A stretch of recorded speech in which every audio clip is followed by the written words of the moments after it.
Well, good morning, everybody. It's that time again. Welcome to my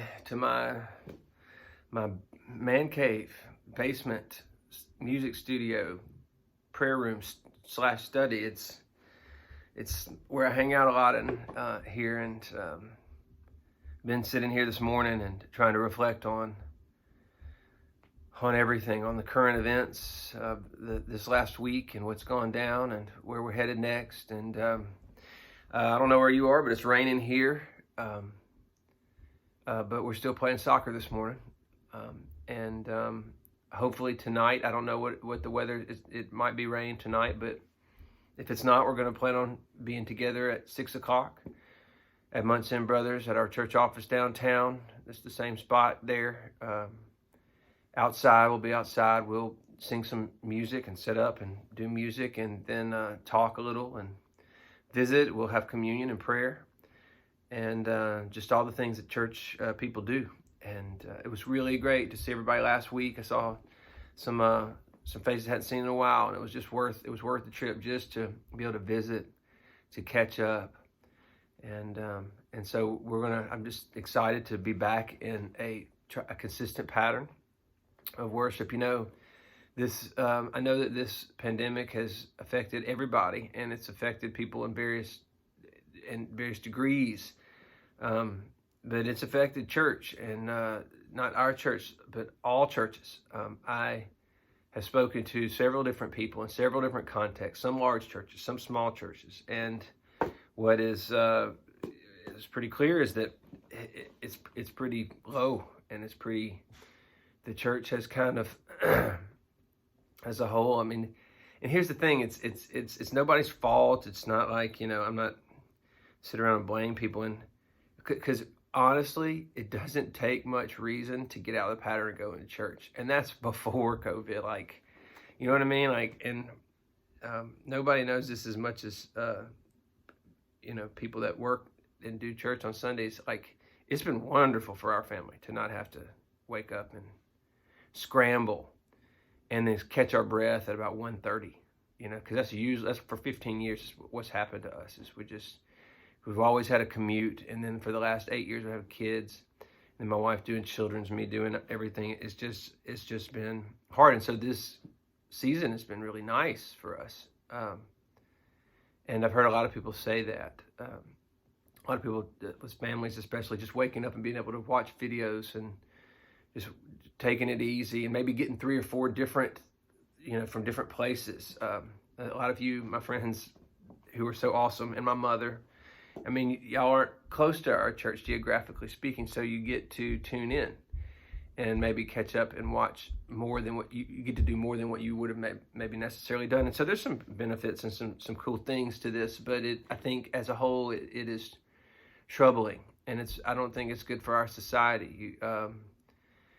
The church, I still think it's a case that, politicians and capitalism, socialism, different political theories on how, or governmental theories, they're all going to be flawed, because there's still corruption in the heart of man.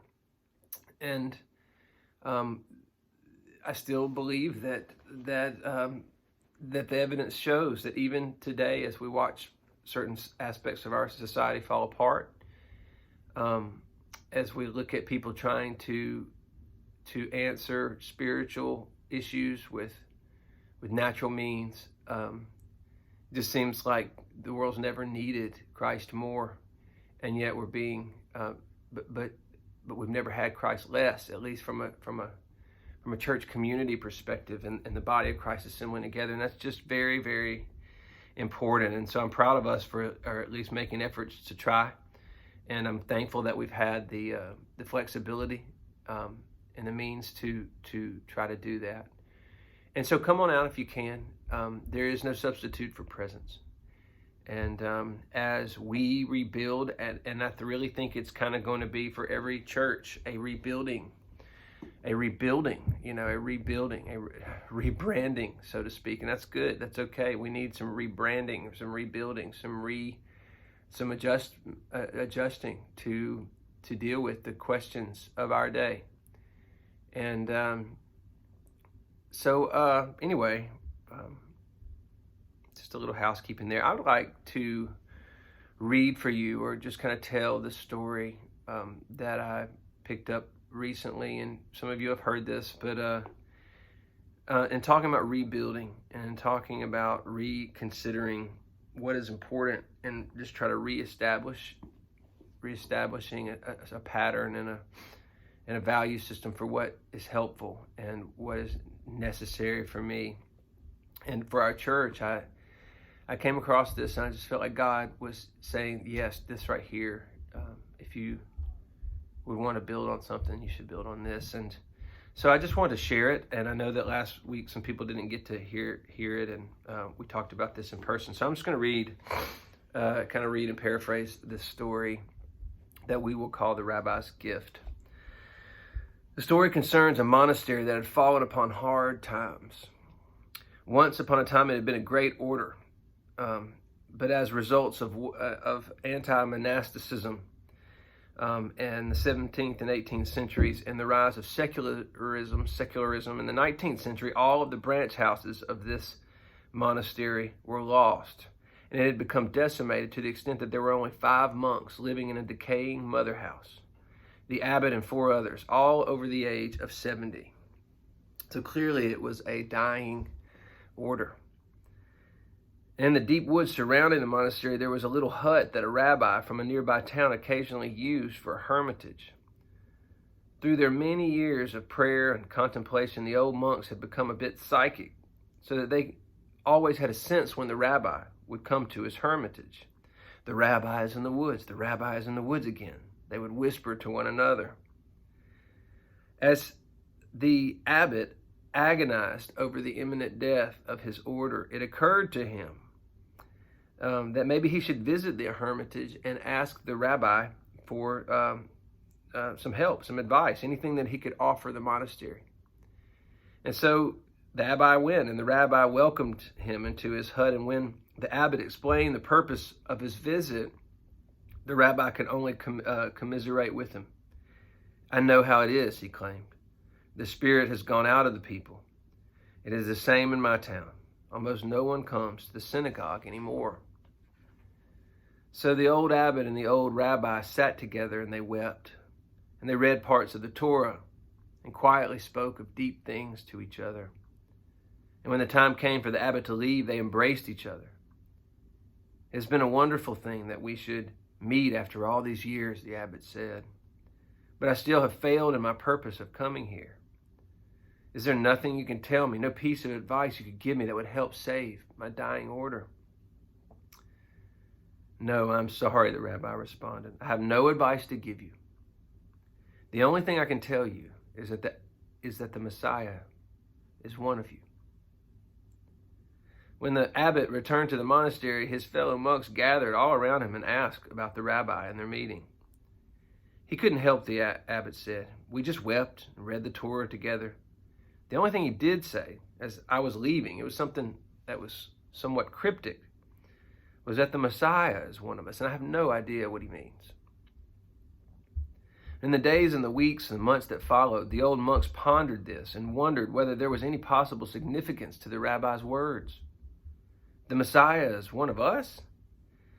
Could he possibly have meant one of us monks here in this monastery? If that's the case, which person was he talking about? Do you suppose he meant the abbot? Yes. If he meant anyone, it's probably the Father Abbot. He has been our leader for more than a generation. On the other hand, he might have meant Brother Thomas. Certainly, Brother Thomas is a holy man. Everyone knows that Thomas is a man of light. Certainly, he could not have meant Brother Eldred. Eldred gets crotchety sometimes. But if you come to think of it, even though he is a thorn in people's sides, when you look back, he is virtually always right. Often very right. Maybe the rabbi did mean Brother Eldred, but surely not Brother Philip. Philip is so passive, a real nobody. But then almost mysteriously, he has a gift for somehow always being there when you need him.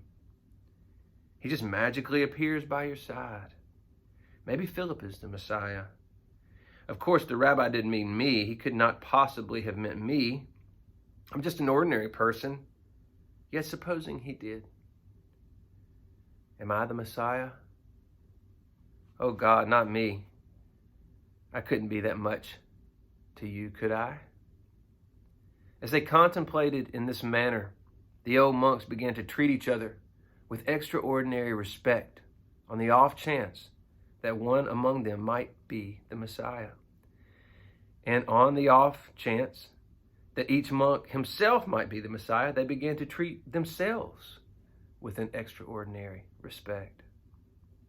Because the forest in which it was situated was beautiful, it so happened that the people still occasionally came to visit the monastery, to picnic on its tiny lawn, to wander along some of its paths, even now and then to go into the old dilapidated chapel to meditate. As they did so, without even being conscious of it, they sensed this aura of extraordinary respect that now began to surround the 5 monks and seemed to radiate out of each of them and permeate the atmosphere of the place. There was something strangely attractive, even compelling about it. Hardly knowing why, they began to come back to the monastery more and more frequently to picnic, to play, and to pray. They began to bring their friends and to show them this special place, and their friends brought their friends. Then it happened that some of the younger men who came to visit the monastery started to talk more and more with the old monks. After a while, one asked if he could join them. Then another, and another.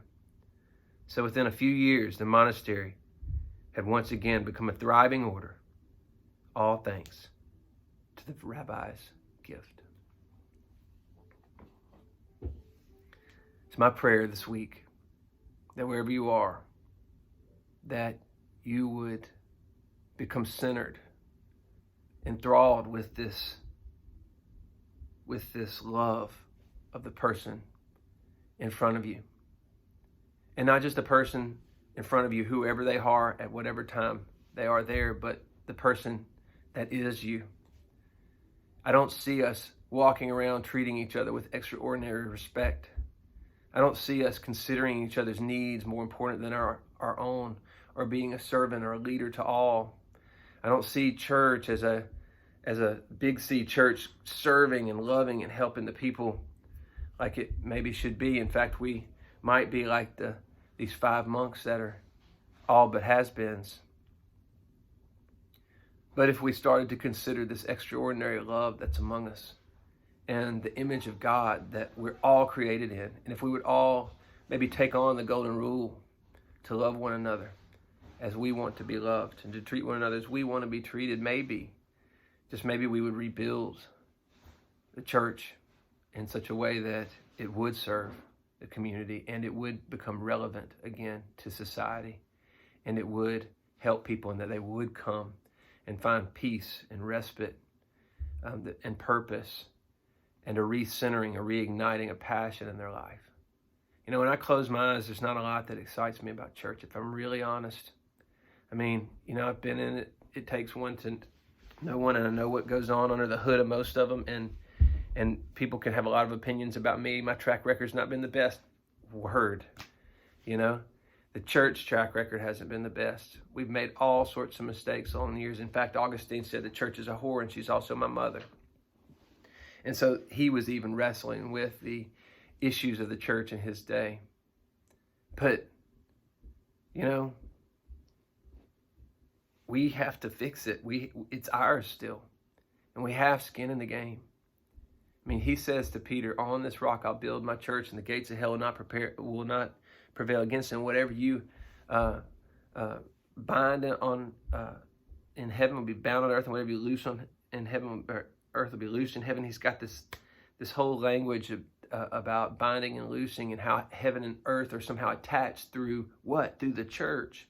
And that we have skin in the game, that we have say-so, that our efforts and our imaginations and our passion and love and our bodies and our physical selves will unite and become something that is powerful and life-changing and world-changing. reality altering. This powerful thing has been happening for a long, long time. It's bigger than me. It's bigger than you.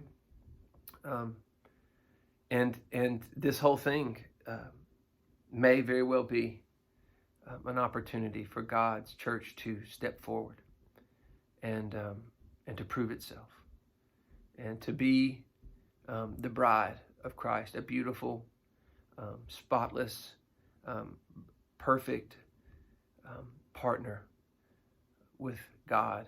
And that might not, the only thing, there are only a few things that do really excite me about it anymore.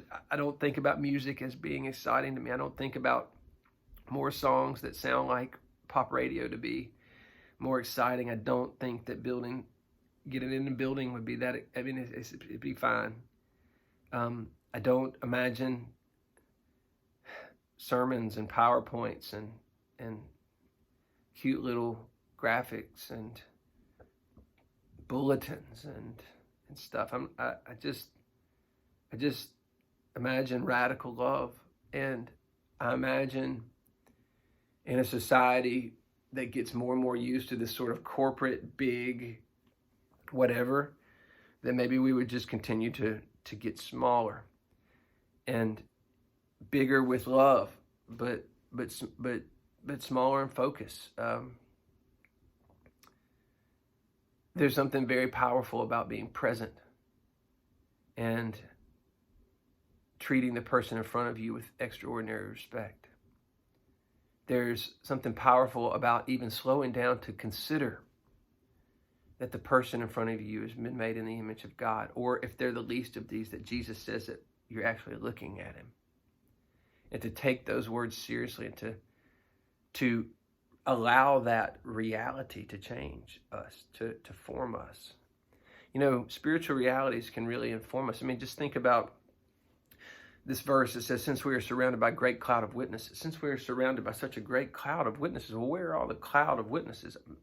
On a cloud? I don't, well, it says that there's a cloud of witnesses, since we have such a great cloud of witnesses. So I feel alone right now. I mean, I'm in my house kind of alone. My kids are upstairs, but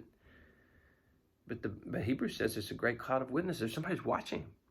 Somebody's cheering us on. All the people that have gone before us.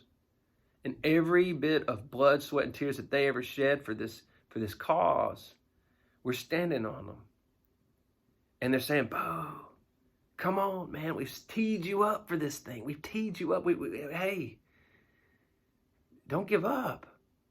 Oh, look, we've been through it all too. Go read Hebrews. You'll hear about everything that they've all gone through before us. They went through terrible things worse than what you and I have gone through. They faced very difficult persecutions. And some of them didn't receive what the promises. They didn't even get to see the outcomes on this side of heaven.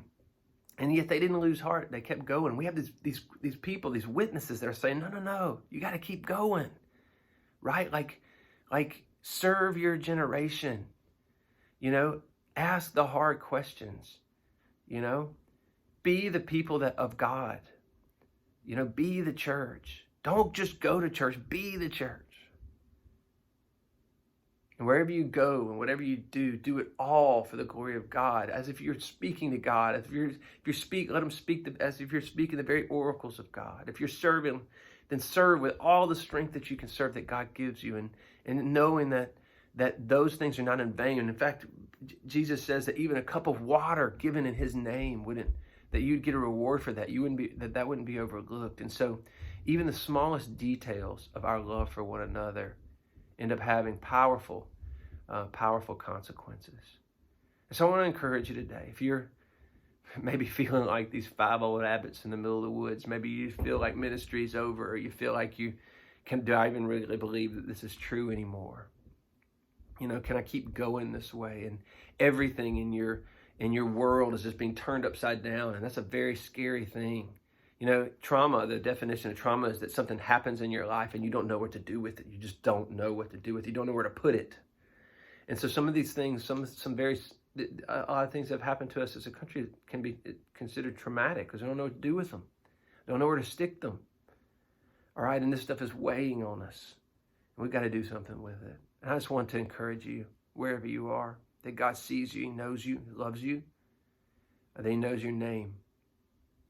You know, that God knows your name and that you're important to him, that you exist for a reason, that you are not an accident. Just the way that you're made is beautiful and perfect in its own way. And perfection is in the imperfection. All right, life is in the midst of a bunch of chaos and stuff. It's always been that way. And if you're waiting on life to start when everything gets back to normal, or you're waiting on life to start when your bills finally all get paid out, or you're waiting on life to start for this to happen, or this to happen, or this to happen, life is not a quarter mile down the road waiting to happen. Life is already happening. Life is here and now. Regardless of the problems, regardless of where you are, life is here. Life is right now.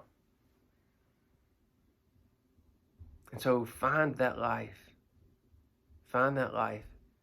And you can find that life in a word, in a name. Jesus.